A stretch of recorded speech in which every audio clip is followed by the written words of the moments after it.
नमस्कार, स्वागत है आपका आपके अपने ही यूट्यूब चैनल करमीर में। वर्धमान महावीर खुला विश्वविद्यालय कोटा के रीजनल सेंटर जोधपुर की तरफ से प्रैक्टिकल शिविर को लेकर सूचना आई है। अब शिविर किनका हो रहा है वो ये हम आपको बता दें। ये जुलाई 2025 के अंदर जिसने भी बीएससी सेकेंड ईयर में एडमिशन लिया था, प्रमोटी फॉर्म भरते हैं अगली कक्षा में, यानी जुलाई 24 में जिसने भी second year BSc second year में एडमिशन लिया था और लेटरल एंट्री या कोई डिफ़ॉल्टर है, वो सेकेंड ईयर में जिनका जूलॉजी सब्जेक्ट है, बीएससी जूलॉजी, उनके लिए शिविर हो रहा है। यानी कि बीए सेकेंड ईयर का स्टूडेंट हो, जुलाई 25 का हो, या कोई डिफ़ॉल्टर हो जिसका जूलॉजी का जो सब्जेक्ट है Z08 पेपर ZO08, उसके लिए 10 दिवसीय प्रैक्टिकल शिविर ये होगा।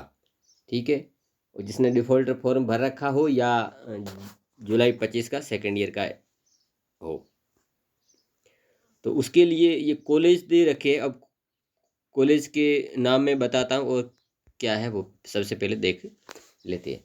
एक है, पहला जो कॉलेज है श्री सुमेर महिला पीजी महाविद्यालय महामंदिर जोधपुर। इसमें सिर्फ लड़कियां ही जा सकती है।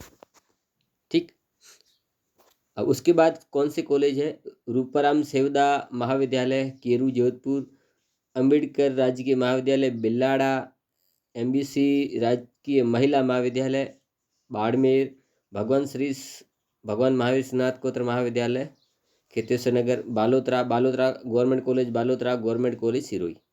अब देखिए, इतने कॉलेज में है आपको जाना है। ठीक, अब इसका मतलब ये हुआ कि आप किसी भी एक कॉलेज में जा सकते हो, यानी कि जो पहला कॉलेज है इसमें सिर्फ लड़कियां ही जा सकती है, और नीचे वाले जितने भी कॉलेज है इसमें लड़के और लड़कियां दोनों जा सकते हैं। अब आपको जिस कॉलेज में जाने में सहूलियत हो, आने में जाने में नज़दीक हो, उस कॉलेज में आप जा सकते हो। ये चीज़ क्लियर होगी। यानी कि कोई सिरोही जालौर साइड का तो सिरोही में जा सकता है। ठीक है, जो बालोतरा जिले का या बालोतरा के नज़दीक है, इस कॉलेज के नज़दीक है या बालोतरा के नज़दीक है, वो इस बालोतरा गवर्नमेंट कॉलेज में जा सकता है। कोई बाड़मेर के आसपास रह रहा है तो वो ये एमबीसी महिला महाविद्यालय बाड़मेर कॉलेज में यहाँ जा सकता है। कोई बिलाड़ा के आसपास रह रहा है तो वो बिलाड़ा गवर्नमेंट कॉलेज बिलाड़ा में जा सकता है, या कोई केरू के आसपास उधर रह रहा है तो ये रूपाराम सेवदा महाविद्यालय में जा सकता है। तो मेरे कहने का मतलब आप समझ गए होंगे, जो पहला जो कॉलेज है वो सिर्फ लड़कियों के लिए, और दूसरे सभी जो लोग हैं उसमें लड़कियां भी जा सकती है और लड़के भी जा सकते हैं। ठीक, आपकी सुविधा के अनुसार आप कहाँ जा सकते हो वहाँ पर आपको जाना है। ये चीज़ क्लियर हो गई कौन से कॉलेज है, और ये कॉलेजों की भी चीज़ क्लियर हो गई। ठीक, अब ये कब से शुरू होगा, ये 26 फरवरी से शुरू होगा 10 दिनों के लिए। ठीक, इसमें सभी को जाना है, और दूसरा कि इस शिविर के तुरंत बाद एग्ज़ाम हो जाएगा, तो इसलिए इसमें शिविर में जाना है। आपको जो पढ़ाया जाएगा वो आपको पढ़ना है, उसके बाद इसका जो भी प्रैक्टिकल पेपर है वो आपको देना, क्योंकि प्रैक्टिकल पेपर में पास होना भी ज़रूरी है।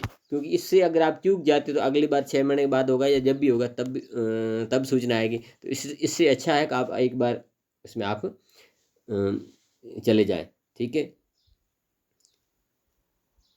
और एक और इसमें दिया हुआ कि जिसकी अधिकतम अवधि पूरी हो गई थी हो जाती है, तो उन्होंने भी अगर एक बार ऑफलाइन फॉर्म भरा है, डिफ़ॉल्ट फॉर्म, ठीक है, जो शिविर होने से पहले, यानी कि शिविर होने से पहले अगर कोई ऐसा स्टूडेंट है बीएससी का जिसके रह गया है, तो शिविर से पहले आप offline default form Jodhpur regional centre पे जमा करके, ये लिखा हुआ है शिविर शुरू होने से पूर्व, वो भी इसमें सम्मिलित हो सकता है। ठीक है, वो प्रायोगिक परीक्षा की जो सूची है शिविर के दौरान ही दी जाएगी, यानी कि शिविर में ही आपको बता दिया जाएगा कि आपका एग्जाम कम। ये लास्ट लाइन आप पढ़ लें, ये पढ़ने की चीज़ें बहुत काम की चीज़ें हैं। बहुत सारे लोग इसको न तो पढ़ते हैं, न ध्यान देते हैं, न समझते हैं। ये चीज़ें काम की। ऐसा कोई है जिनकी अवधि पूरी हो गई या पहले से प्रैक्टिकल रह गया है, तो वो इसमें एक डिफ़ॉल्टर फॉर्म होता है, वो ऑफलाइन वो पन्ना भर के बैंक में चालान जमा करके जोधपुर रीजनल सेंटर पर जमा कर सकता है, तो वो भी इसमें शामिल हो सकता है।